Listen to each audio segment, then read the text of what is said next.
la révérence aux autorités et le protocole. Amen. Alors aujourd'hui, qu'est-ce qu'on va faire pour vous expliquer brièvement? C'est qu'on va définir vraiment c'est quoi la révérence à l'autorité, qu'est-ce qu'on entend par autorité, qu'est-ce qu'on entend par révérence. Et après, on va expliquer plusieurs principes qui ont trait au protocole dans une église. Et vous allez voir, quand vous allez mettre ça en pratique, vous allez voir que les choses vont vraiment changer et évoluer ici au sein de l'église de la Victoire. Amen. Alors, sans plus tarder, on va rentrer dans le vif du sujet. On va parler d'honneur, on va parler de révérence, on va parler de protocole. Et vous savez, quand on parle d'honneur, généralement, je pense que vous connaissez la définition de l'honneur. L'honneur, c'est vraiment un respect. C'est le respect qu'on accorde à une personne. C'est la considération qu'on porte à une personne. Et cette considération nous fait adopter un certain type de comportement. Et c'est une crainte qui se veut respectueuse. Amen. Et lorsqu'on parle d'honorer, vraiment, honorer, en fait, si on remonte à l'étymologie, honorer ou révérer, quand je dis honorer et révérer, voyez ça vraiment comme le même mot parce que c'est des synonymes. Donc, on parle d'honorer, c'est vraiment avoir de l'honneur, c'est d'avoir une haute estime, c'est révérer quelqu'un, c'est donner une valeur à quelqu'un dans son cœur. Et quand on lit dans la parole de Dieu, la parole de Dieu nous parle aussi d'honneur. Dans 1 Pierre 2, au verset 17, la Bible dit « Honorer tout le monde ». Ça veut dire estimer tout le monde. Aimer des frères, craignez Dieu, honorer le roi. Voilà ce que la parole de Dieu nous dit. Et comme je vous ai dit, vraiment, ça c'est une chose qu'on va retenir ce soir. La première chose, c'est honorer signifie donner de la valeur à quelqu'un, mais dans son cœur. Amen. Retenez le mot cœur. Le mot cœur est vraiment très important. Et lorsqu'il s'agit d'une autorité, en fait, l'honneur est encore vraiment plus important parce qu'une autorité jouit toujours d'un type d'honneur, qu'on le veuille ou pas. Si quelqu'un vient se présenter à vous et vous dit « Je suis le président de la République », sans que vous le vouliez, vous allez vous ajuster, vous allez l'honorer.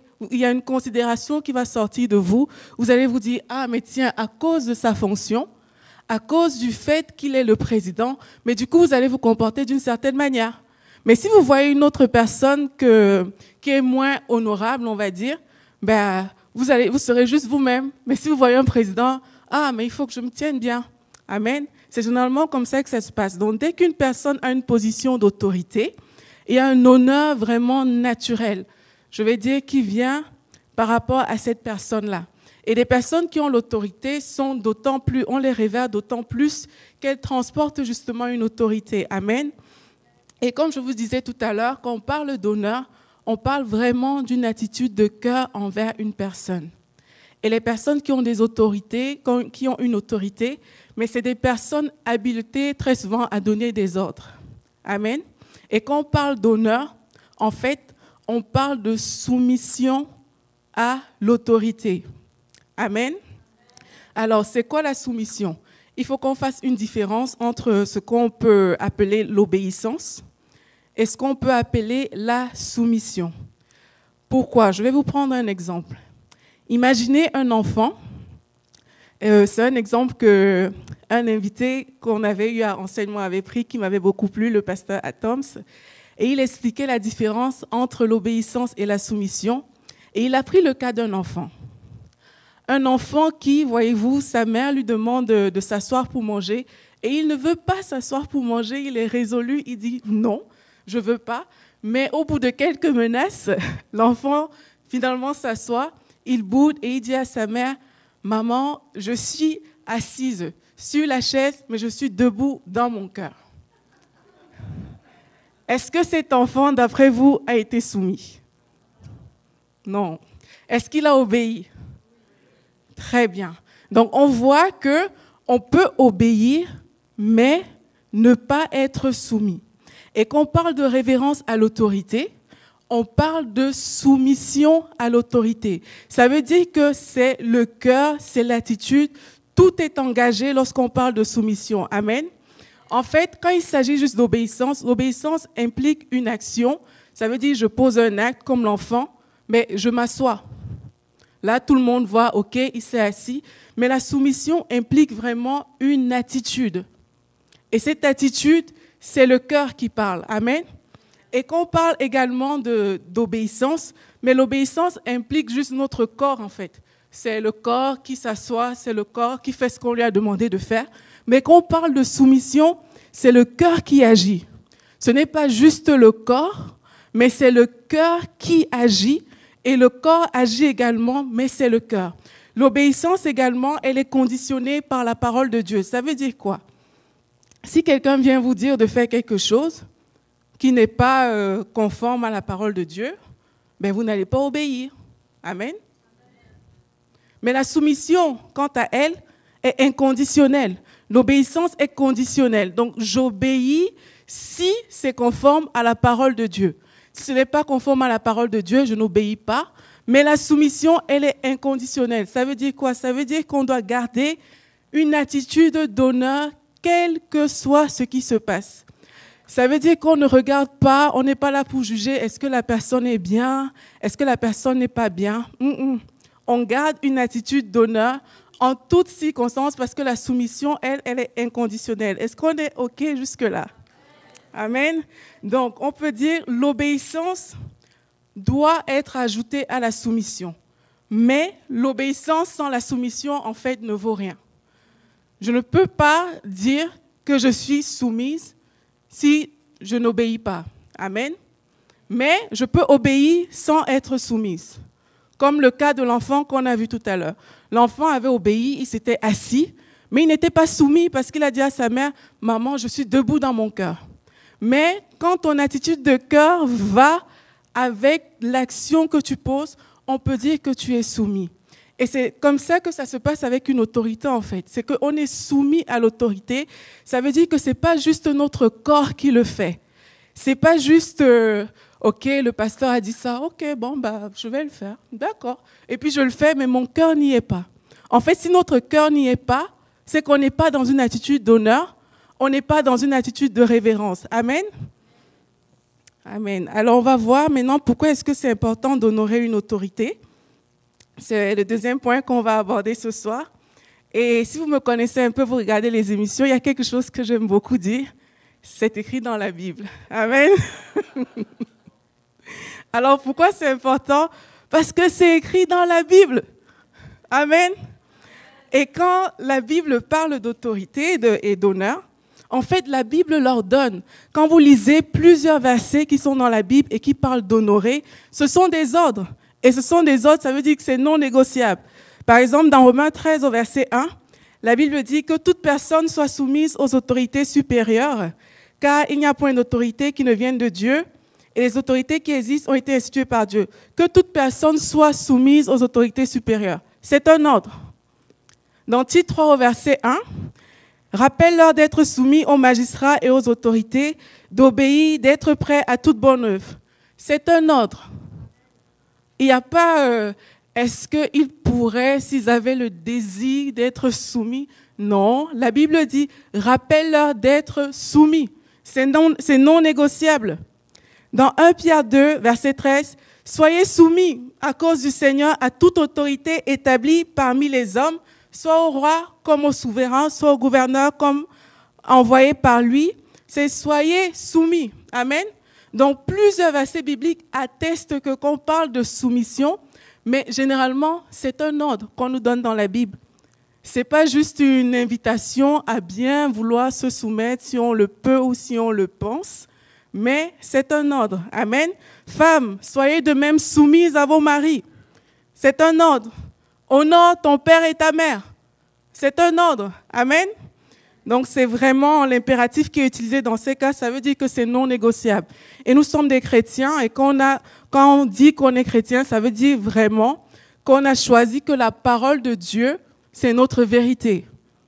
Ça veut dire que tout ce qui est écrit dans la Bible, c'est ce qu'on prend pour vrai. Ça veut dire que si Dieu nous demande d'honorer nos pasteurs, nos parents, des autorités, ça veut dire qu'il y a une bénédiction qui est derrière. Tout ce qui est écrit dans la Bible, tout ce que Dieu nous demande, c'est pour notre bien. Amen.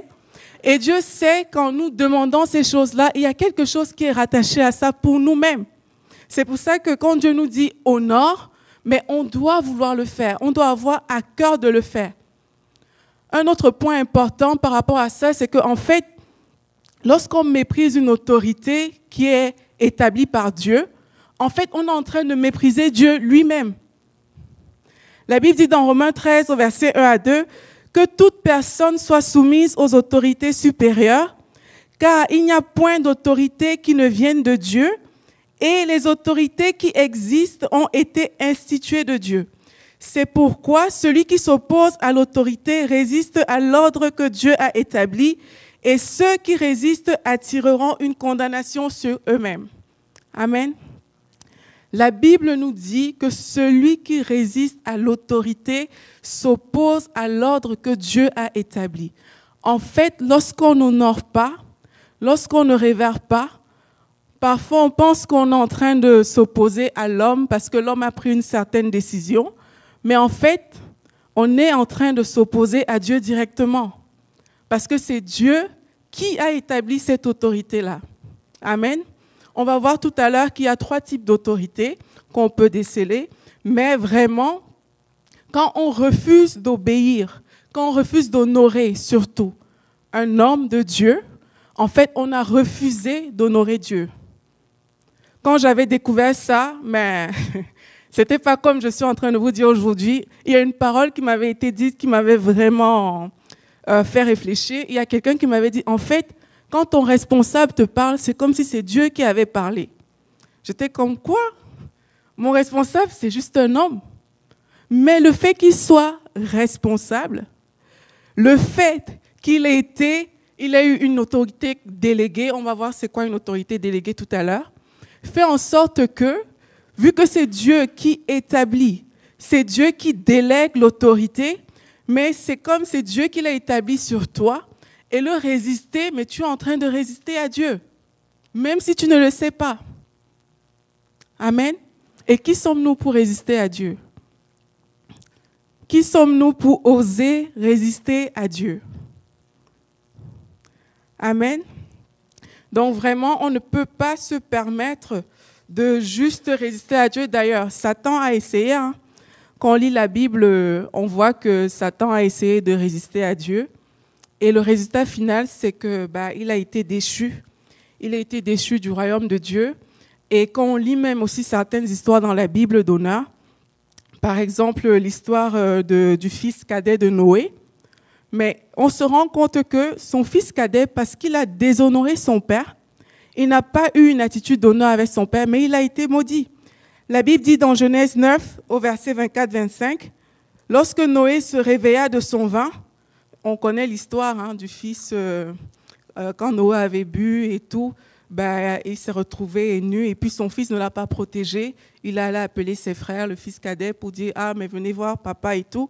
Et là, quand Noé s'est réveillé de son vin, il a pris ce qui lui avait fait son fils cadet et il dit « Maudit soit Canaan, qu'il soit l'esclave des esclaves de ses frères ».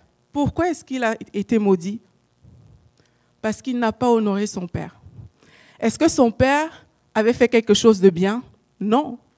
Parce que s'enivrer, ce n'est pas quelque chose de bien. Mais Dieu respecte le fait que le père de ce fils cadet soit une autorité et la parole que son père a relâchée, ça l'a poursuivi. Pourquoi? Parce qu'il a brisé une loi qui est la loi de l'honneur. On retrouve le même type de sentence avec Myriam, la sœur de Moïse. Lorsqu'ils se sont opposés à Moïse, et Dieu a dû intervenir, Dieu leur a dit, écoutez, moi, je parle directement avec Moïse. Donc, en d'autres termes, c'est moi qui ai établi Moïse. Donc, vous n'avez rien à voir là-dedans. Et qu'est-ce qui arriva à Myriam? Myriam a été frappée par la lèpre. Amen. Donc, vraiment, lorsqu'on méprise une autorité, on est en train de mépriser un ordre que Dieu a établi et on ne peut juste pas se permettre de faire ça.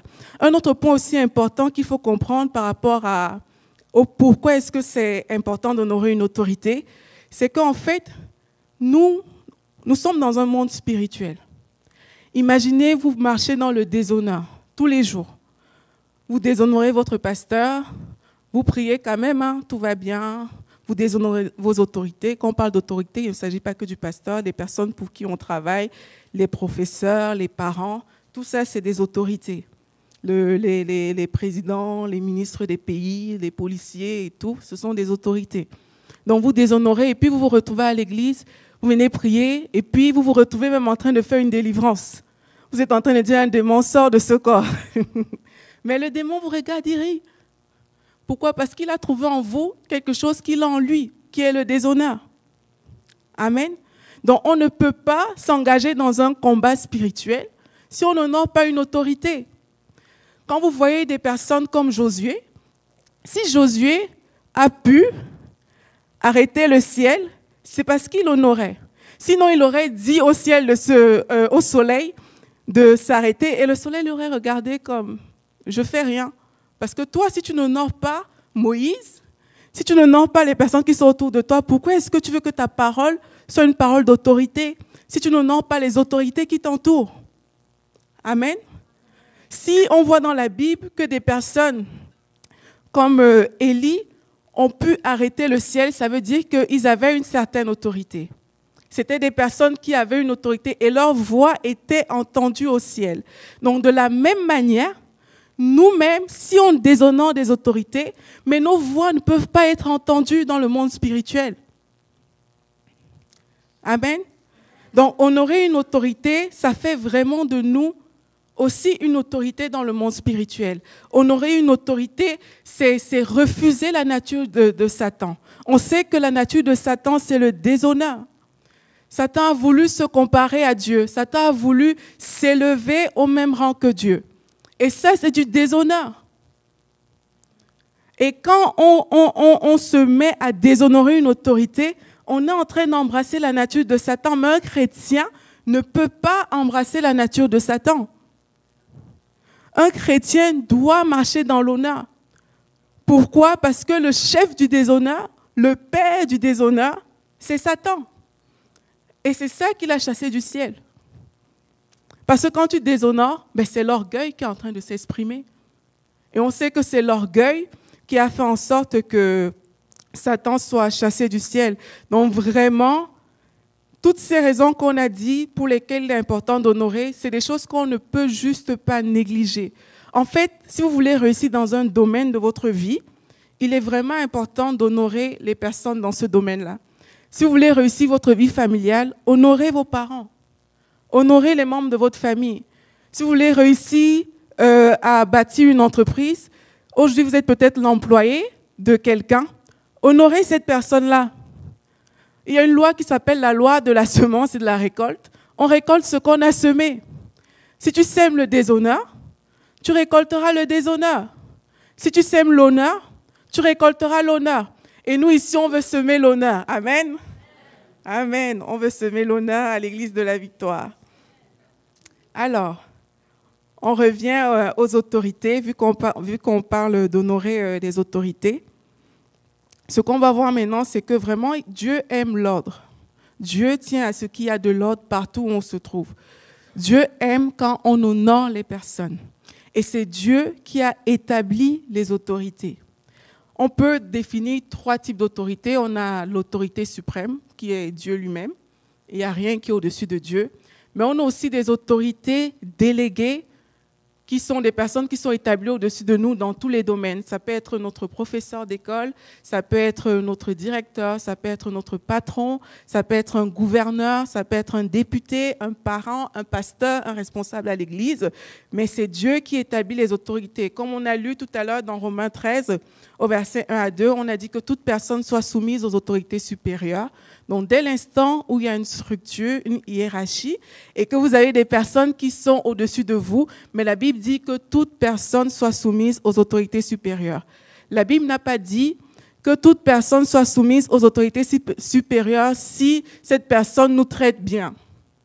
Ce n'est pas ce qui est écrit dans la Bible.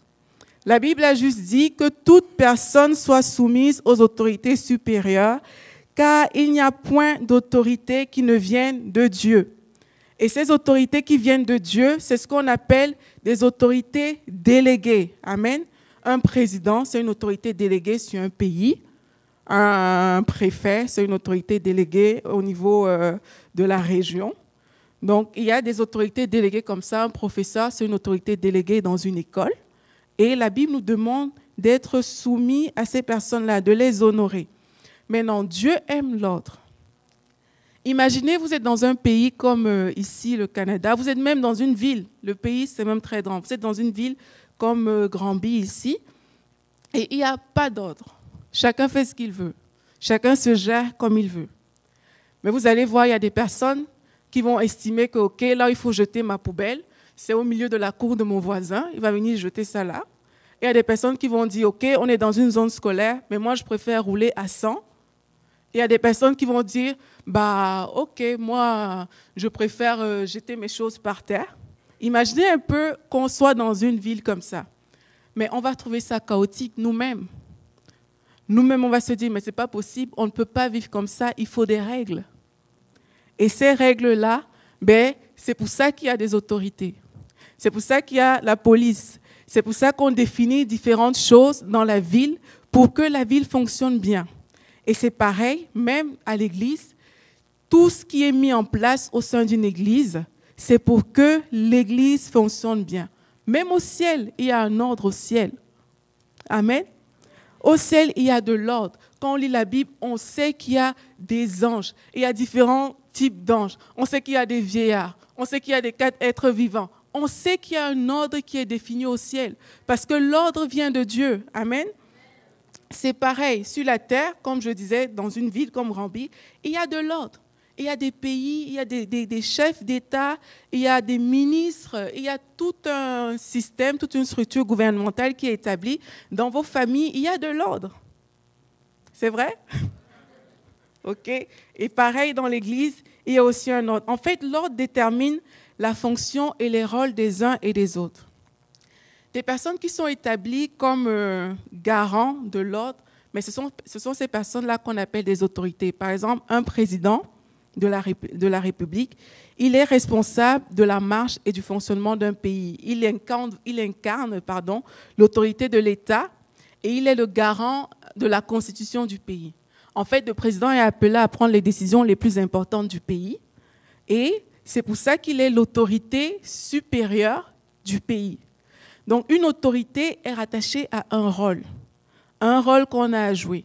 Et en fonction du rôle que les uns et les autres ont à jouer, on a des autorités différentes.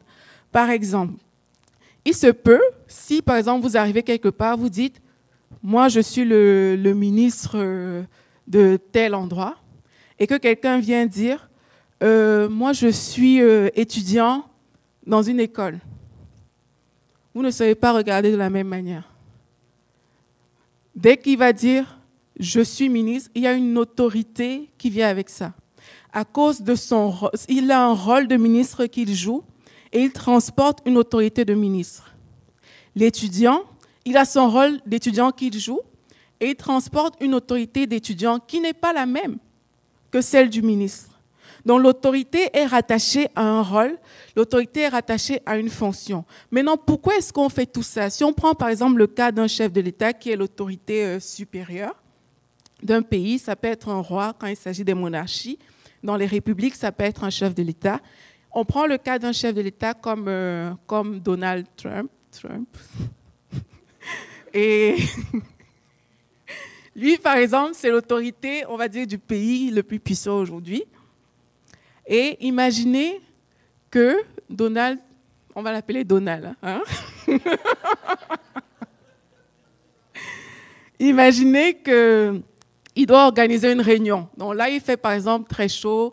Le président doit prendre une décision importante sur le plan de canicule de son pays. Et il doit organiser une réunion avec les dirigeants, avec différentes personnes.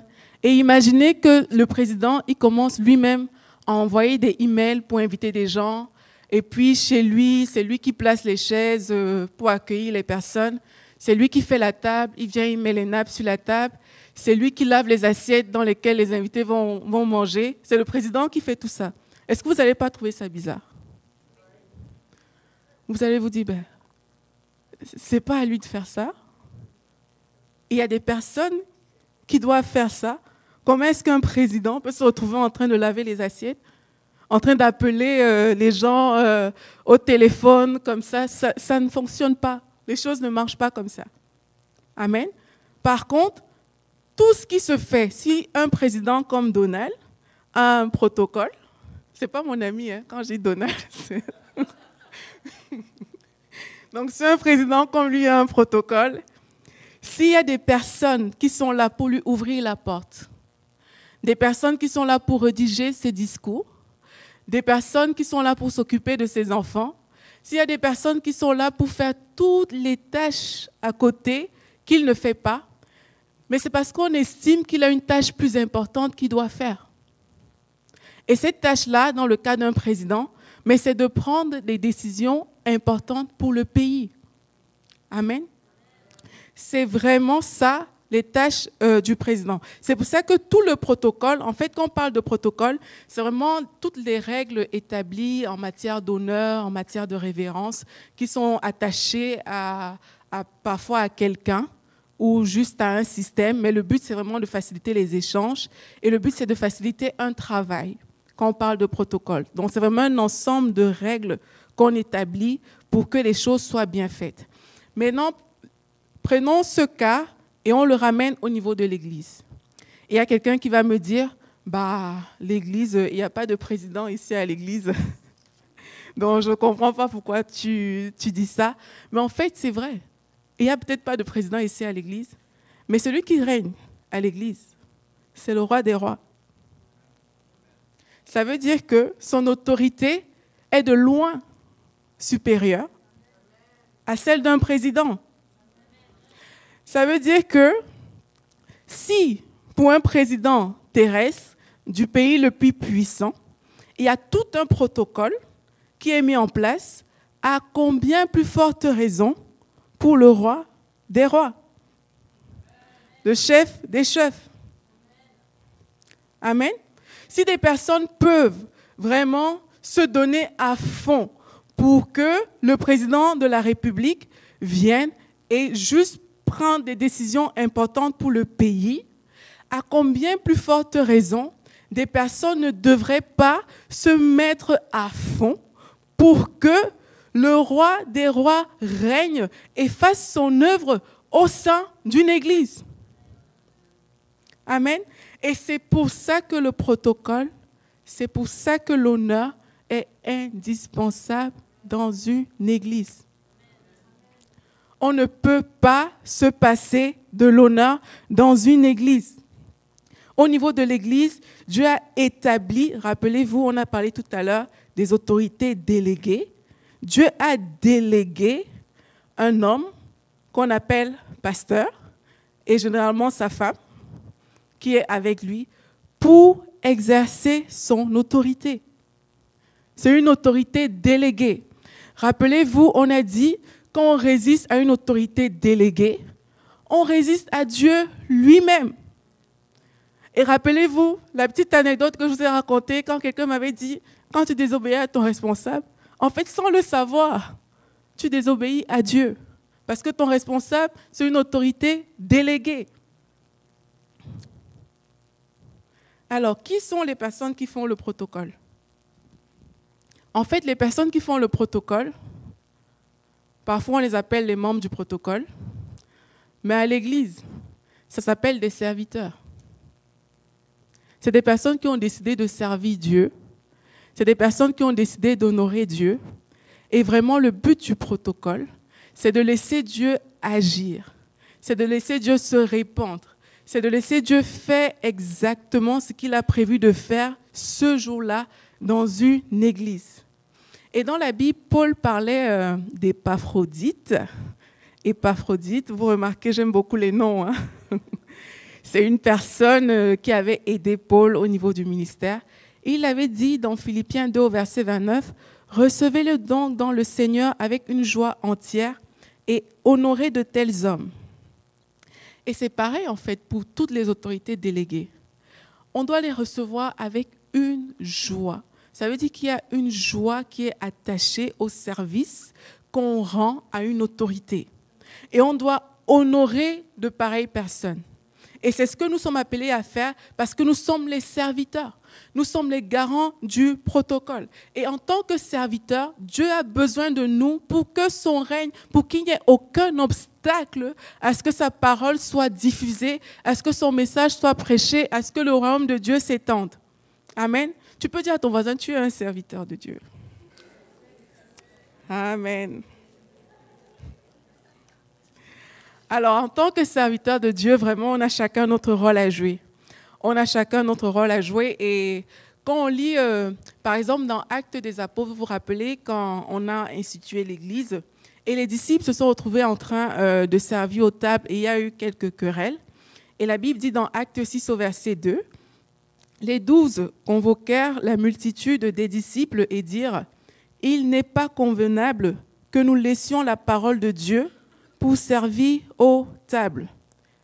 Il n'est pas convenable que nous laissions la parole de Dieu pour servir aux tables. » En d'autres termes, les 12 étaient appelés à prêcher la parole de Dieu. Et dès l'instant où ils laissaient la parole de Dieu pour se retrouver en train de servir, donc à faire d'autres types de tâches, qui n'étaient pas prêcher la parole de Dieu, ils ont pu réaliser qu'il n'était pas convenable qu'ils fassent ça. Parce que le rôle pour lequel ils avaient été délégués dans l'Église, c'était de prêcher la parole de Dieu. Ce n'était pas de servir aux tables. Et regardez la décision qu'ils ont prise. Ils ont dit, c'est pourquoi, frères, choisissez parmi vous 7 hommes de qui l'on rende un bon témoignage, qui sont pleins d'Esprit Saint et de sagesse, et que nous chargerons de cet emploi, et nous continuerons à nous appliquer à la prière et au ministère de la parole. En fait, il y avait du désordre.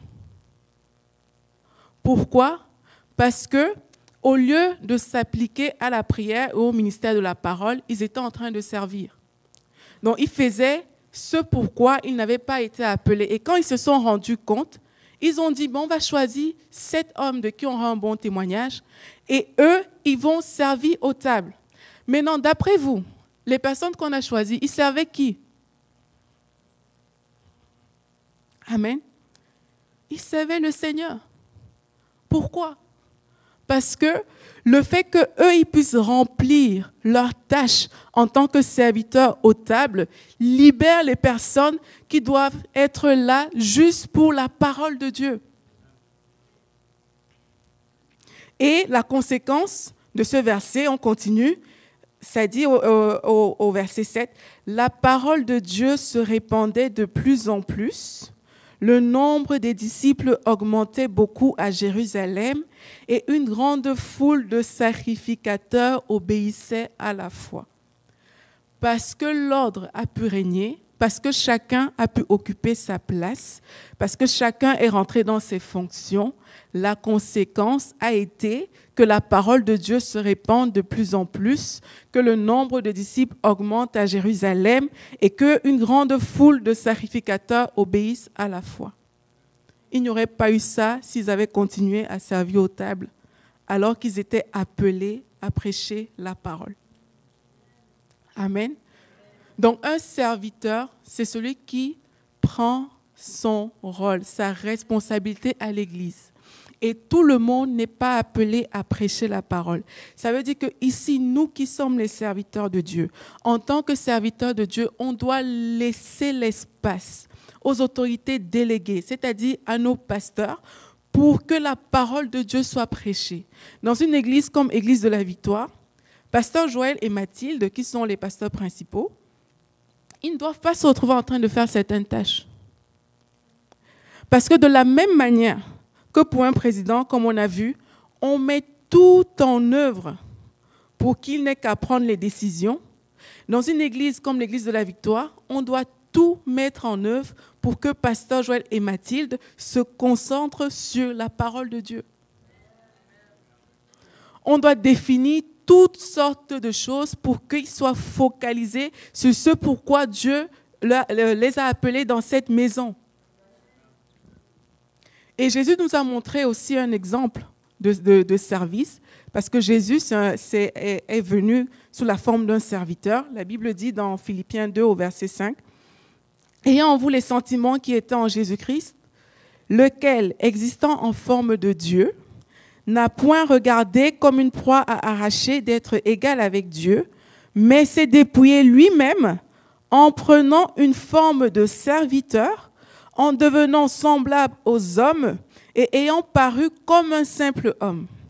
Il s'est humilié lui-même, se rendant obéissant jusqu'à la mort, même jusqu'à la mort de la croix. » En fait, mourir sur une croix, à l'époque de Jésus, c'est mourir comme un brigand. Et Jésus, qui a toute l'autorité, il a pris la forme d'un serviteur. Jésus, c'est notre modèle. Jésus a pris la forme d'un serviteur. En fait, le mot serviteur, ça signifie doulos. Doulos ou du mot douleur, qui signifie esclave. Et il y a des gens qui ne seront pas contents avec ça. En fait, on a juste mis serviteur parce qu'on avait compassion. On se disait non, si on appelle les gens esclaves, vraiment, c'est compliqué. Mais quand on parle de serviteur, Jésus a pris la forme d'un esclave. Jésus a lavé les pieds de ses disciples. En fait, c'est les esclaves qui lavaient les pieds. Et c'est ce que Jésus a fait. Pourquoi? Il s'est humilié. Il est venu nous montrer un modèle, le modèle du serviteur. Parce que l'humilité, c'est la principale caractéristique du serviteur. On ne peut pas vouloir être un serviteur et être rempli d'orgueil. Ça ne marche pas. C'est l'humilité. Et Jésus est venu nous montrer cet exemple. Et quand on dit esclave, un esclave, c'est quelqu'un qui fait des tâches que personne ne veut faire.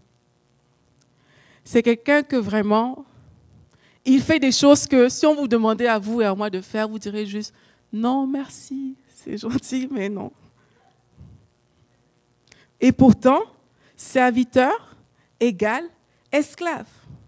Pourquoi je vous parle de ça? C'est parce que tout à l'heure, on va voir certaines tâches de protocole. Et il y a des personnes, quand on leur demande de faire quelque chose, ils disent « hey, moi, je ne suis pas ton esclave ». Il y a des personnes qui disent ça. Mais avant, mes frères et sœurs, on était esclaves du péché. Avant, on était esclaves du péché. Et quel honneur d'être aujourd'hui esclave de Jésus-Christ. D'être aujourd'hui esclave de Dieu. Et les disciples étaient fiers d'être des serviteurs. Ils étaient fiers d'être des esclaves.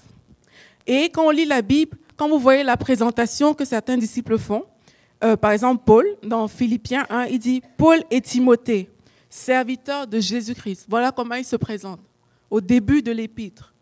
Paul et Timothée, serviteurs de Jésus-Christ. Ils écrivent à tous les saints en Jésus-Christ, mais c'est ça leur présentation. Pareil dans Romains. Paul il dit « Paul, serviteur de Jésus-Christ ». C'est comme ça qu'ils se présentent. En fait, il faut lire « Paul, esclave de Jésus-Christ ». C'est comme ça qu'ils se présentent. Pareil avec Pierre. Simon-Pierre, serviteur et apôtre de Jésus-Christ.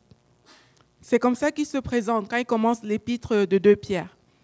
Jude fait pareil. Jude, serviteur de Jésus-Christ et frère de Jacques. Ils étaient fiers, les disciples, d'être des serviteurs. Ils étaient fiers de contribuer à l'expansion du message, du royaume de Dieu.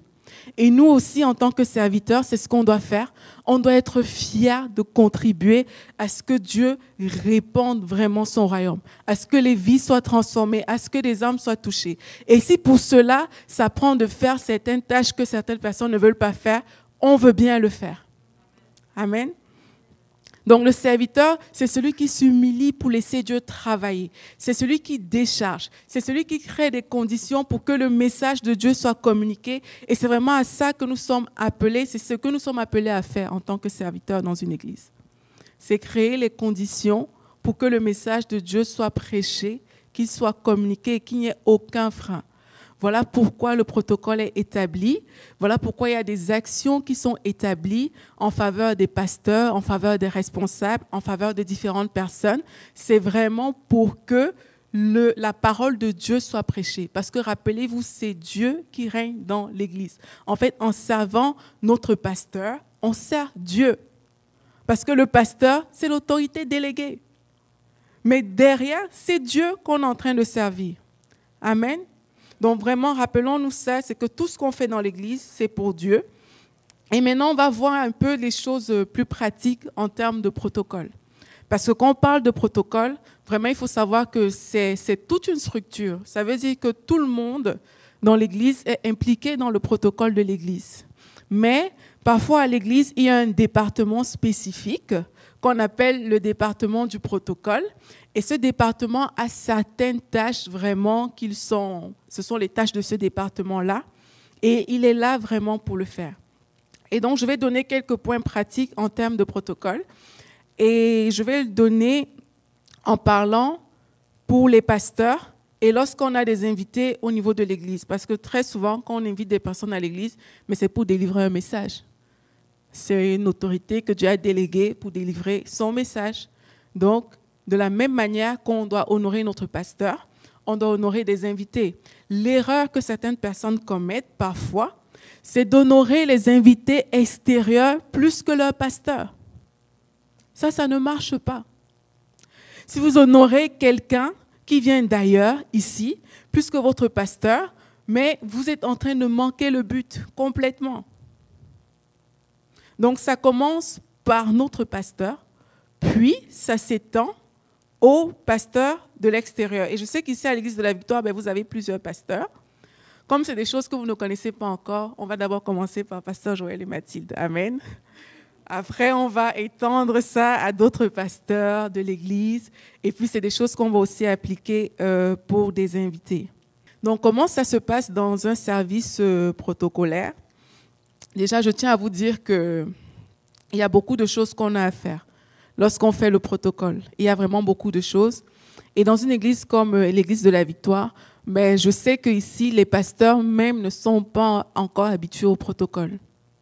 Et moi, je viens d'une église qui s'appelle Impact Centre Chrétien, là où le niveau du protocole est vraiment quand même assez élevé. On a des standards qui sont élevés en termes de protocole.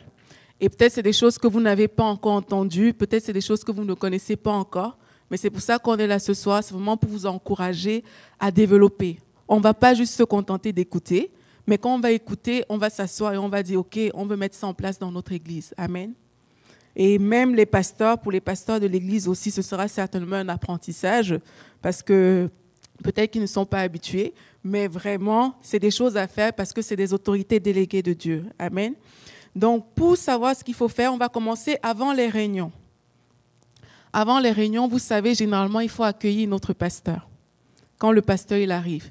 Et un point très important, ne jamais négliger les épouses de pasteurs.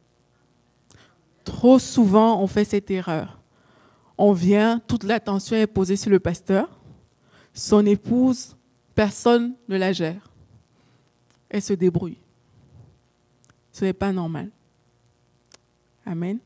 Donc, le protocole s'adresse aussi bien au pasteur qu'à son épouse. Pareil, si c'est des invités, ça s'adresse aussi bien aux femmes qu'aux hommes. Il n'y a pas de distinction en termes de protocole. Donc, avant les réunions, qu'est-ce qu'il faut faire? Là, je vais vraiment parler. Parfois, vous allez vous rendre compte que je parle des pasteurs invités. Parfois, vous allez vous rendre compte que je parle du pasteur au sein de l'Église. Les deux s'appliquent, mais il y a juste de légères nuances. Considérons le cas où vous avez votre pasteur qui est ici. Les personnes du protocole doivent avoir des informations sur le pasteur. Le fait que vous soyez déjà dans la maison, le fait que vous côtoyez le pasteur, vous avez certainement vu au fil du temps comment est-ce que Pasteur Joël, je te nomme parce que on est à l'église de la Victoire, comment est-ce que Pasteur Joël se comporte, comment est-ce que Mathilde se comporte. Vous avez déjà vu, vous savez que Pasteur Joël, par exemple, moi je sais qu'il aime beaucoup quand il fait froid. Donc, si Pasteur Joël est ici et qu'il doit prêcher, mais c'est une information que vous avez sur Pasteur Joël, ne mettez pas le chauffage élevé. Parce qu'en faisant ça, mais vous êtes en train de le perturber par rapport au message qu'il doit transmettre. Si c'est quelqu'un qui aime que ce soit très chaud, ne mettez pas la clim trop élevée. Vous voyez quelqu'un, par exemple, vous avez un pasteur qui vient d'Afrique, il fait 38 degrés ou 40, on va dire, dans son pays. Et ça, c'est des informations que le protocole doit avoir. Hein. Ça semble simple comme ça, mais il faut prendre le temps de regarder. On a un pasteur qui vient de Côte d'Ivoire. Allez regarder, il fait combien en Côte d'Ivoire? Vous voyez, il fait 45 degrés, mais ne le mettez pas une clim de, je ne sais pas, 15 degrés. Ça ne fonctionne pas. Mais l'idée ici, c'est qu'on doit prendre le maximum d'informations au préalable sur les pasteurs. Le pasteur de la maison et le pasteur invité. On doit connaître ses particularités. Qu'est-ce qu'il aime? Est-ce qu'il aime le thé? Est-ce qu'il aime le café? Est-ce qu'il aime le citron? Est-ce que la dame, dans le cas des servantes de Dieu, est-ce que la dame aime qu'on tienne son sac à main ou pas? Est-ce qu'elle a des préférences en termes de marque d'eau? Est-ce qu'ils viennent avec des enfants ou pas? Quel est l'âge de leurs enfants? Mais c'est autant de questions qu'on doit se poser lorsqu'on fait le protocole. On ne vient pas faire le protocole juste comme ça, on apparaît et puis voilà, qu'est-ce qu'il y a à faire? Ça ne fonctionne pas comme ça. Il y a une préparation préalable.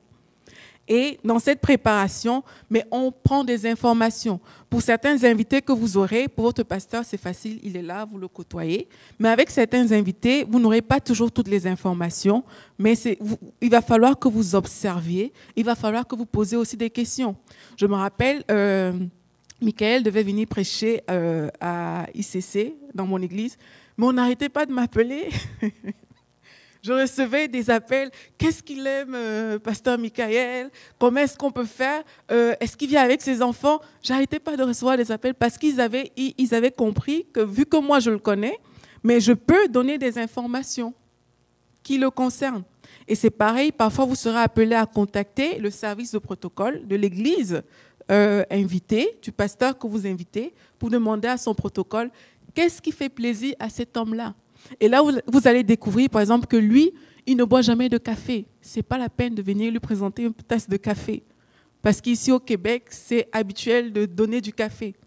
Donc, c'est des informations qu'on doit avoir. On doit se préparer pour recevoir nos invités parce que c'est comme ça qu'on les honore.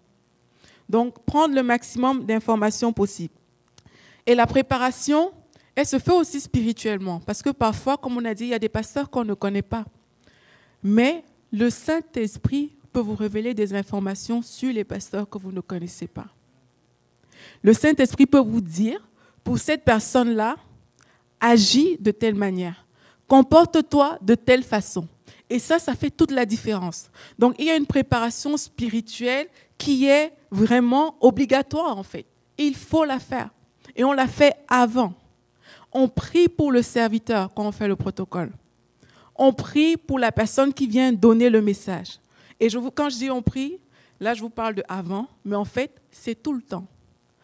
Quand il y a quelqu'un qui va venir dans votre église, par exemple, et même pour les personnes qui vont faire le protocole de Pasteur Joël et de Mathilde, en fait, votre travail principal, l'une de vos tâches principales, c'est de prier pour le serviteur, la servante de Dieu. Tout le temps. En fait, quand vous êtes à l'église, vous êtes en train d'intercéder pour eux. Ça, c'est une des responsabilités du protocole. C'est que la personne qui fait le protocole intercède pendant la réunion, avant la réunion est pris. Vous pouvez prier pour le cœur du serviteur, vous pouvez prier pour le message qu'il va apporter, pour son intervention, prier que le Saint-Esprit le conduise, le dirige, que tout se fasse sous l'inspiration du Saint-Esprit. Et généralement, si c'est des grosses conférences ou des séminaires qu'on a, mais on prie que pendant tous les jours du séminaire, vraiment que le serviteur de Dieu soit focalisé sur son message. Mais vous êtes en train de prier tout le temps. Tout le temps. En fait, le service, c'est un sacrifice. On prie pour cette personne-là. Et cette préparation, elle se fait vraiment spirituellement déjà à l'avance. Vous priez pour pouvoir bien recevoir cette personne, pour que cette personne se sente honorée, pour qu'il n'y ait rien qui empêche à cette personne de délivrer le message que Dieu a mis dans son cœur pour votre Église. Donc, vous priez vraiment pour que la faveur de Dieu soit relâchée, pour que ce qu'il a prévu de faire au milieu de vous soit fait. Vous priez pour la personne, vous priez pour son cœur. Donc, il y a la préparation spirituelle et personnelle qui est obligatoire. Maintenant, imaginons que vous devez aller chercher votre pasteur ou un pasteur invité à l'aéroport, si vous avez des invités. Mais il y a quand même quelques petites règles qu'il faut savoir. Il faut bien parquer. Ce n'est pas la peine d'aller chercher le parking le plus cheap de l'aéroport qui est situé à 3 km. Quand votre pasteur arrive, il doit marcher pendant plusieurs kilomètres parce que vous êtes allé garer très loin. Vraiment garer à un endroit où vous savez que le pasteur n'aura pas trop de mouvement à faire. Quand il va arriver, il va marcher un peu, il va entrer dans la voiture. Et puis, il y a aussi des choses pratiques. Par exemple, s'il pleut, il faut que vous ayez prévu un parapluie. C'est inadmissible que vous allez chercher Pasteur Joël, par exemple, à l'aéroport avec Mathilde, et il pleut, il se retrouve en train de marcher sous la pluie. Ça, c'est un manque d'honneur. Ça ne se fait pas. Vous pouvez venir avec des fleurs, avec des cadeaux pour votre pasteur. C'est une façon de les honorer. C'est une façon vraiment qu'ils se sentent aimés, qu'ils se sentent accueillis là où il va. Et puis, c'est à vous de prendre les bagages et de pousser le chariot. Ce n'est pas au pasteur de faire ça. C'est quand le pasteur arrive, vous prenez ses affaires. Là, on est à l'aéroport. Vous êtes allé chercher le pasteur à l'aéroport. Vous prenez ses affaires. Généralement, ils sortent avec un chariot.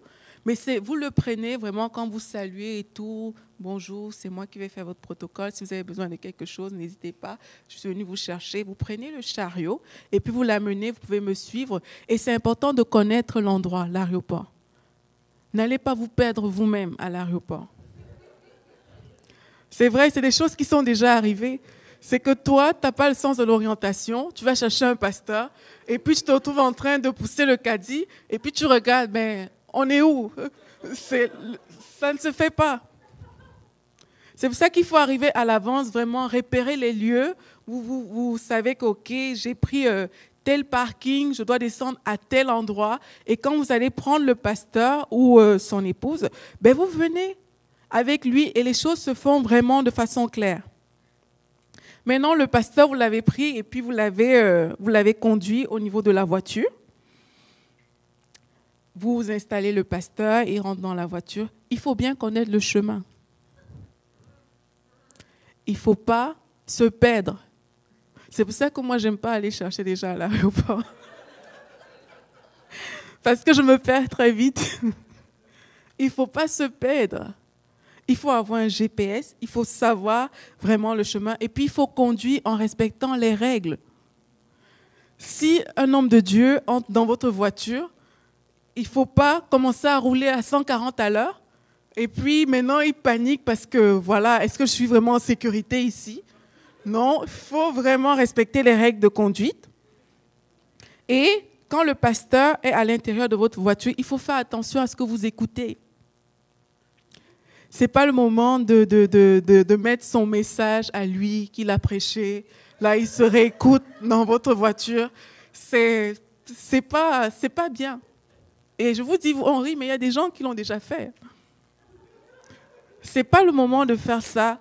Et puis vraiment, choisissez s'il y a des choses du monde qui passent à la radio. Ce n'est pas non plus le temps de mettre ces choses-là. On doit choisir, on doit avoir différentes choses. Vous devez avoir vraiment des sons agréables, des choses qui ne vont pas heurter la sensibilité du pasteur. Vraiment des choses qui mettent dans une bonne ambiance pour que le pasteur se sente à l'aise dans la voiture. Vous pouvez préparer des chansons calmes, agréables, différents styles en fonction de ce qu'il va aimer. Mais vraiment, il faut se préparer. Il faut connaître aussi le nombre de personnes avec lesquelles le pasteur vient. Si le pasteur vient avec 14 personnes et que vous vous attendez à chercher 2 personnes à l'aéroport, mais là, vous avez un problème. Il faut savoir, parce qu'il faut prévoir, est-ce que les autres personnes, on appelle un taxi pour elles? Donc ça, c'est des choses qu'il faut vraiment savoir. Il faut savoir avec quel type de voiture on va aller chercher le pasteur. Imaginez, vous avez un pasteur peut-être qui est très riche. Vous savez, quand vous avez fait votre préparation personnelle, vous savez que lui, il est habitué à conduire un certain type de voiture super classe, très grosse. Et puis vous allez le chercher à l'aéroport avec une Nissan Versa comme la mienne. Ça ne marche pas. Ça ne fonctionne pas. Donc, on doit vraiment prendre le temps de préparer ces choses-là et de voir. On sait que, OK, mais le pasteur, lui, d'habitude, son style de voiture, c'est ça. On ne dit pas d'aller louer la plus grosse voiture, mais au moins chercher quelque chose qui n'est pas très loin. Bien sûr, la voiture doit être propre. On doit se rassurer qu'elle sent bon. La voiture doit être belle aussi. Donc, le but, ce n'est pas de dépenser l'argent vraiment pour des grosses locations, mais c'est vraiment d'honorer la personne qui vient. Amen. Donc, maintenant, on quitte l'aéroport et voilà, le pasteur est arrivé et voilà. On suppose que c'est le jour J. Ben, le pasteur est là. Quand je dis le jour J, c'est que, imaginez que le pasteur, c'est le jour de la réunion et il arrive là pour la réunion du jour. Donc, l'idéal serait de l'attendre dehors. C'est vraiment ça l'idéal. C'est que quand le pasteur arrive, qu'il n'ait pas beaucoup à réfléchir, qu'il y ait quelqu'un qui l'attende à l'extérieur, qui soit là. Et vraiment, en tant que membre du protocole, on doit avoir une présentation impeccable. On ne peut pas recevoir des pasteurs en étant tout sale, on n'a pas peigné nos cheveux, on vient, et puis tu vas dire bonjour, l'odeur qui sort peut faire tomber le pasteur. Non, ça ne marche pas comme ça. Donc vraiment, on a une bonne présentation, on est impeccable. Et si le pasteur vient avec une voiture, en fonction des endroits, il y a des endroits où il est difficile de se garer, mais l'attente dehors, ça donne aussi cet avantage-là. Vous pouvez vraiment, généralement, les gens qui font le protocole, on demande qu'ils aient un permis de conduire, mais vous prenez vraiment le temps, vous prenez les clés de sa voiture, et généralement, ils sont deux, vous prenez les clés de la voiture, mais vous le faites sortir, lui, à l'entrée, mais vous allez garer sa voiture. Vous la garez quelque part et entre-temps, la deuxième personne qui est le membre du protocole actif, mais cette personne-là, elle se présente, elle salue, ben, c'est moi qui vais faire votre protocole. Et s'il y a quelqu'un de la sécurité, c'est important parce que dans certaines églises, vous avez le protocole et vous avez un membre de la sécurité, mais signalez à cette personne-là que ben, nous sommes deux et il y a lui qui est de la sécurité, moi je suis du protocole, mais si vous avez besoin de quoi que ce soit, vous pouvez vous adresser à moi. Donc il faut vraiment que le pasteur invité sache que c'est à vous qu'il doit s'adresser s'il a un besoin, s'il est venu avec des affaires, mais c'est à vous de les porter, de les prendre. S'il a des enfants, c'est aussi à vous en fait d'entraîner tout ce groupe-là et d'orienter les pasteurs, de leur montrer la direction. Vous devez vraiment, quand vous recevez un pasteur, vous dites, c'est par ici, on va aller là, vous indiquez le chemin, qu'à aucun moment, le pasteur ne se sente désorienté, est-ce que c'est à gauche, est-ce que c'est à droite. Tout le temps, il doit connaître le chemin. Donc là, c'est quand le pasteur arrive le jour de la réunion. Maintenant, on va parler de tout ce qui est esthétique et toilette, notamment pour les invités féminines. Là, les invités féminines, on va en parler.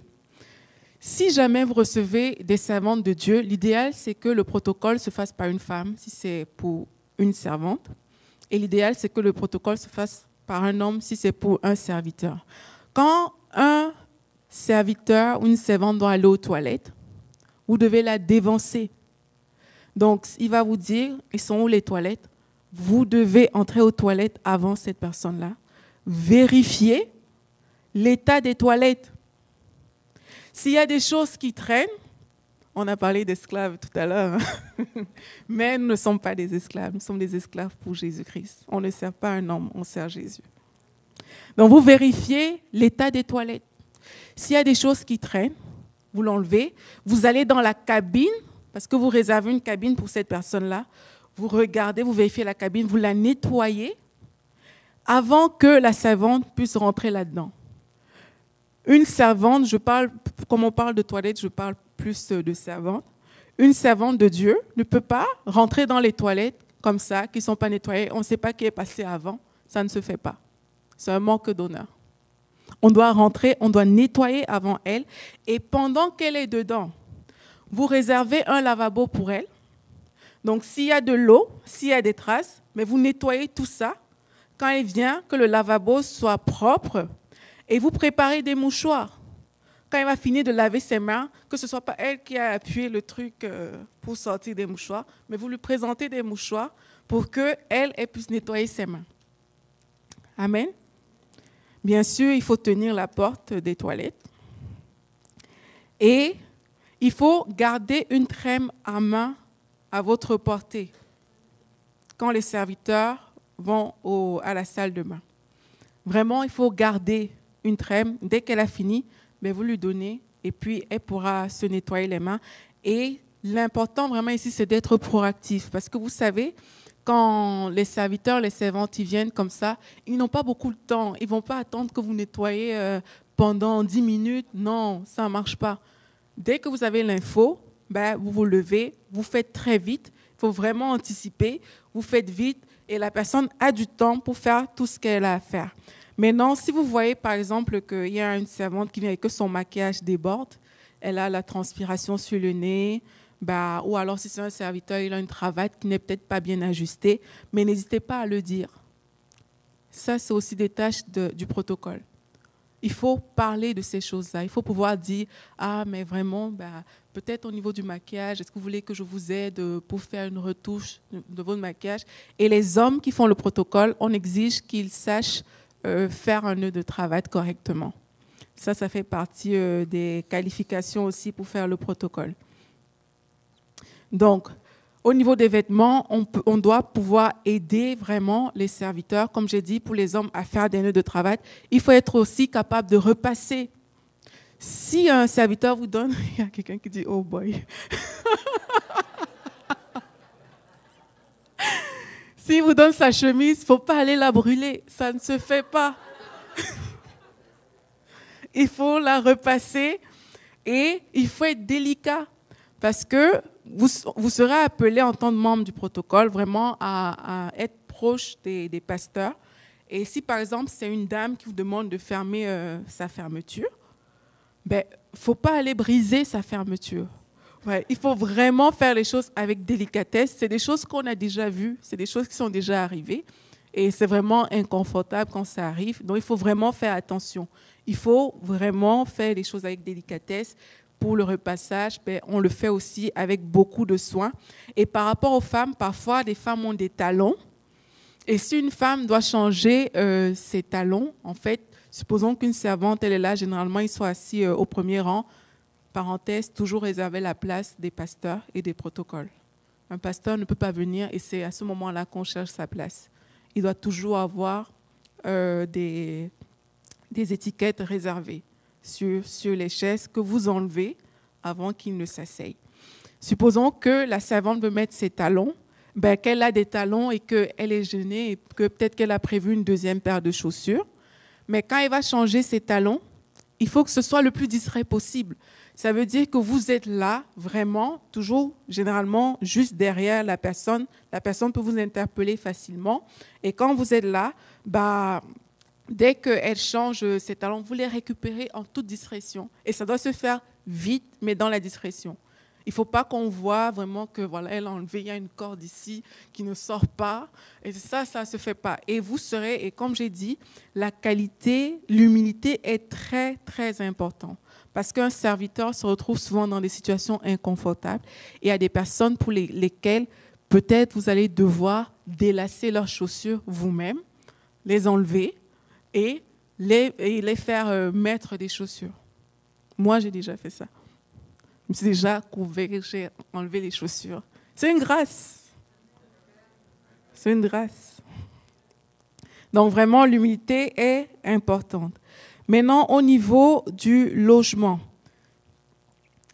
Si vous recevez des pasteurs et que vous devez les loger, ça peut se faire soit dans un hôtel, ça peut se faire soit dans une maison qui a été louée au préalable, mais c'est important d'entrer dans l'hôtel avant le pasteur. Ce n'est pas le pasteur qui va aller découvrir la chambre d'hôtel. C'est vous qui allez voir comment est-ce qu'elle est la chambre d'hôtel. Est-ce qu'elle est bien? Est-ce qu'il y a tout ce qu'il faut dans cette chambre-là avant que le pasteur n'arrive? Pareil, si c'est une maison qui a été louée, avant que les pasteurs ne s'installent, vous devez connaître la maison. Et pour le cas d'une maison encore, dans la maison, il y a généralement différentes pièces. Vous devez maîtriser les pièces de la maison. Parce que quand vous allez accompagner le pasteur, vous pourrez dire, mais en haut, il y a 2 salles de bain, ici, il y a la cuisine, il y a telle chose dans la cuisine, dans le réfrigérateur, il y a ça qui a été prévu pour vous. Vous devez maîtriser vraiment la maison avant que le pasteur n'arrive sur place. Si vous avez des cadeaux, des fleurs, ben vous pouvez laisser ça aussi dans la maison. Et s'il s'agit d'un hôtel, l'idéal serait de laisser une carte de crédit à la réception de l'hôtel pour que si jamais le pasteur a besoin de quelque chose, que ce soit sur votre carte de crédit à vous qu'ils le prennent. Et vraiment dire au pasteur que si vous avez un quelconque besoin, si vous êtes à l'hôtel, n'hésitez pas, à la réception, tout est prévu, vous pouvez demander tout ce que vous voulez. Il faut le dire. Mais normalement, les pasteurs ne vont pas aller, ils vont pas prendre, on dit quoi, quand dépasser, vous mettre à découvert. Ils vont pas le faire, mais il est vraiment important que qu'ils sachent qu'il y a tout ce qui est possible pour eux, tout est à leur disposition parce qu'on est en train de créer des conditions pour que le message de Dieu soit vraiment véhiculé de façon optimale. Maintenant, si c'est une maison qu'on a louée, il faut se rassurer que chaque jour, le ménage soit fait dans cette maison-là. Il faut qu'il y ait quelqu'un qui soit habilité pour le ménage et que chaque jour, en fonction du moment, si par exemple le pasteur est à la réunion de prière, vous savez que ok, c'est le bon moment, on peut aller faire le ménage. Mais vous prévenez bien sûr à l'avance et il faut garder un minimum de choses dans le réfrigérateur au besoin pour le pasteur, des fruits, yaourts, jus, eau, etc. Maintenant, pendant les réunions d'église, donc là, on est à l'église. Qu'est-ce qui se passe au niveau du protocole? Le protocole doit toujours être proche du pasteur et il doit être disponible. Donc, quelqu'un qui est dans le protocole doit être facilement interpellable. Ça veut dire que quand le pasteur a besoin de quelque chose, la première personne à qui il s'adresse, c'est cette personne-là et cette personne doit pouvoir faire ce que le pasteur a demandé. La personne, généralement, s'assoit derrière le pasteur et comme je vous ai dit, il y a toujours un protocole pour l'homme, pour la femme. Donc, pour un pasteur et pour son épouse, par exemple. Et cette personne-là, il tient la farde du pasteur. Ici, on dit des pochettes. D'ailleurs, en termes de pochettes, il faut trouver des pochettes pratiques, des pochettes qu'on peut tourner facilement. Généralement, il y a des pochettes vraiment adaptées pour des messages parce que généralement, le pasteur invité, il envoie un message et vous devez l'imprimer, mettre dans des pochettes.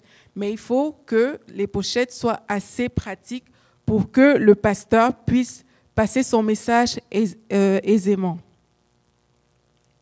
On vérifie toujours que tout est OK. Les yeux du protocole sont toujours fixés sur le pasteur. Quand vous priez, vous ne fermez pas les yeux. Vos yeux sont fixés sur le pasteur. Amen. Vous êtes en train d'intercéder pour lui. Vous êtes en train de prier en sa faveur, comme on a dit. Et il y a des pasteurs parfois qui ont beaucoup de sueur. Mais vous vérifiez. Généralement, il y a des serviettes qui sont prêtes pour ces pasteurs-là. En fait, vous avez un panier à votre disposition. Quand on fait le protocole, on a toujours un petit panier. Et dans votre panier, il y a des choses qu'on doit trouver. Dans ce panier, il faut toujours qu'il y ait de l'eau, plate ou pétillante, en fonction de ce que le pasteur aime. Il faut qu'il y ait un stylo. Il faut qu'il y ait des enveloppes d'offrande. Il faut qu'il y ait des serviettes, des mouchoirs en papier. Il faut qu'il y ait une Bible et il faut qu'il y ait des bonbons pour la laine dans ce panier que vous avez quand vous faites le protocole. Maintenant, si on se rend compte que le pasteur il a de la sueur, qu'est-ce qu'on va faire? On change sa serviette. Généralement, on la plie vraiment. Elle est vraiment bien présentable. Si celle qu'il avait au préalable, il a déjà beaucoup utilisé, mais de façon très brève, on change la serviette et on prend celle qui n'est pas propre, on la ramène. Pour les femmes, généralement, une femme peut être assise et elle a besoin des mouchoirs. On donne très peu de serviettes aux femmes parce qu'elles ont du maquillage et ça salit vite. On donne souvent des mouchoirs en papier. Et la dame, quand elle va se nettoyer, généralement, elle va le poser à côté d'elle, mais votre rôle, c'est vraiment de le prendre discrètement. Mais si elle ne l'a pas posé, il ne faut rien faire. Il ne faut pas chercher à lui arracher le papier de la main. Ou non, ça ne marche pas comme ça. Dès qu'elle va le poser, vous êtes là pour le prendre et après, elle pourra continuer à faire ce qu'elle a à faire. Et puis, il faut veiller aux températures, comme on a dit. Si c'est un pasteur qui aime le froid, mettre bien la clim. S'il aime la chaleur, ajuster aux besoins. Maintenant, supposons que nous sommes en train de faire le ministère à l'église et qu'il y a des gens qui viennent devant. Si le pasteur n'est pas en action, supposons que c'est un pasteur et son épouse, il y a une séance là, les gens viennent, on appelle les gens devant, l'épouse est assise. L'épouse du pasteur, elle n'est pas en action, elle est assise. mais les gens sont juste là devant. Parfois, dans certaines églises, il faut déplacer des chaises. Mais le rôle du protocole, c'est de veiller à la protection de la servante dans ces cas-là. Parce qu'il y a des gens qui sont venus juste devant elle, mais il faut que le protocole vienne se mettre légèrement devant la servante pour lui laisser de l'espace. Si on prie pour des gens, il ne faut pas que les gens tombent sur la servante. Ça ne marche pas. C'est pour ça que le protocole est là. Parce que s'il y a quelque chose comme ça qui se passe, le protocole est là pour protéger la servante. Amen. Donc, il faut que la personne se mette devant, mais il faut quand même laisser de l'espace aussi à la servante. Il faut laisser de l'espace. Maintenant, dans le cas où c'est le pasteur qui est en train d'opérer, comment est-ce que son protocole à lui doit se comporter?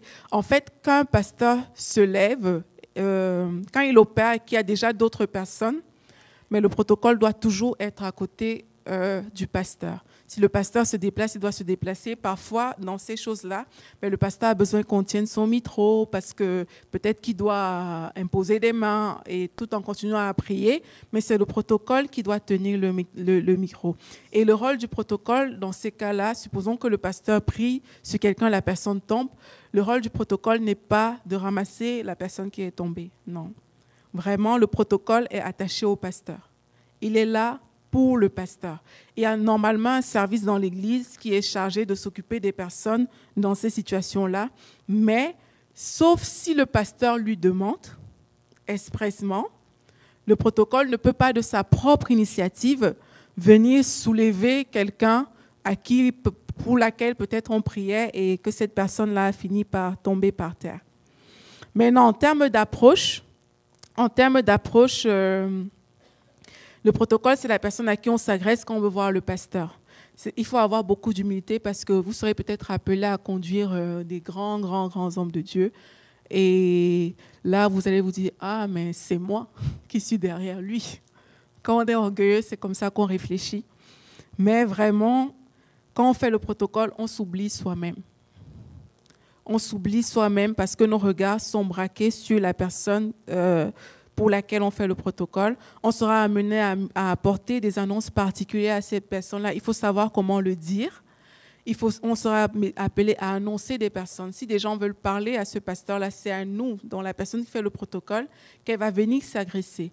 Donc, il faut savoir aussi comment gérer ces personnes-là et il faut savoir traduire ce que le pasteur dit.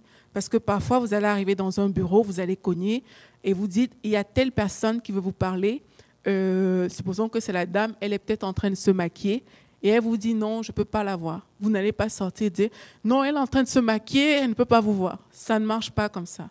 Il faut savoir trouver des bons mots pour dire à la personne que pour le moment, elle n'est pas disponible. Elle ne peut pas vous rencontrer. Donc, il faut savoir vraiment mettre des bons mots sur des bonnes situations et il faut aussi savoir être distrait parce que quand vous faites le protocole, vous êtes parfois appelé à entrer. On peut vous appeler et parfois, vous allez voir, il y a une discussion qui est en train de se faire, par exemple, entre deux pasteurs. Mais vous n'avez, vos oreilles, votre bouche n'existe pas. Ça veut dire que vous ne devez pas écouter ce qui est en train de se dire, penser ou le dire à quelqu'un, même ce que vous avez vu, vous le gardez pour vous. Vous avez l'obligation de vous taire et vous ne devez même pas garder ça en vous. Il y a des cas où tu peux rentrer dans un bureau, tu trouves une servante en train de pleurer. La dame qui est en train de prêcher là, elle est dans le bureau, elle est en train de pleurer. Mais toi, ton travail, ce n'est pas de dire « Ah, mais elle ne sait pas gérer ses émotions. Vraiment, cette femme-là. » Non. Toi, c'est comme si tu n'avais rien vu. Tu n'es pas là pour ça. Mais quand tu vois ça, par contre, ton rôle d'intercesseur, tu dois continuer à le jouer. On ne doit pas parler, sauf si on demande de le faire. Et on doit toujours rester dans l'angle de vue du pasteur, parce que parfois, un pasteur veut sortir, par exemple, d'une salle. Vous avez des gens qui l'interpellent et il peut dire, vous êtes là pour le protéger, mais il peut dire, je veux parler à telle personne. Et quand il parle à cette personne-là, vous devez toujours être dans son champ de vision. Parce que s'il a besoin de quelque chose, il doit pouvoir mettre le regard sur vous facilement. Et aussi, vu qu'on est à côté des pasteurs, il faut savoir quand parler. C'est pour ça que vraiment, il faut intercéder. Il faut que le Saint-Esprit soit avec nous. Il faut savoir quand parler. Il y a des personnes, vu qu'ils étaient à côté d'un grand homme de Dieu, Mais ces personnes profitent. Ah, mais pasteur, moi j'ai des problèmes. Vraiment, vous pouvez m'aider. Et c'est des personnes du protocole. Ça ne marche pas comme ça. On ne peut pas dire de nous-mêmes, de notre propre initiative, venir dire ben, j'ai des problèmes de délivrance, j'ai des problèmes de ci ou de ça. Non.